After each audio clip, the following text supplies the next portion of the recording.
বন্ধুরা আমরা আছি এখন, এটা জায়গার নাম কি জানি না, তবে কি নাম কি, চৌকিদার। এই জায়গার নাম হচ্ছে চৌকিদার পাড়া।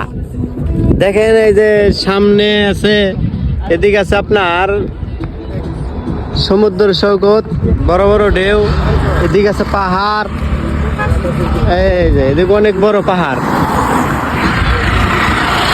অনেক বড় পাহাড়। এখানে আমাদের ভাই বেরাদাররা আছে, এখানে একটু কেউ ছবি উঠায়, তো বিশ্রাম নিচ্ছে। এই যে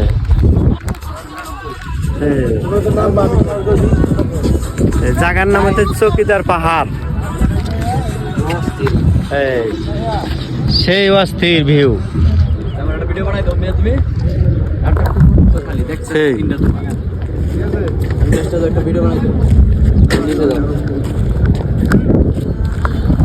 দেখতে অনেক ভালো, কেউ যদি আসার ইচ্ছুক থাকে আসতে পারবেন, এখানে বেড়া যাইতে পারবেন, ভালো লাগবে, আশা করি ভালো লাগবে। সবাইকে ধন্যবাদ।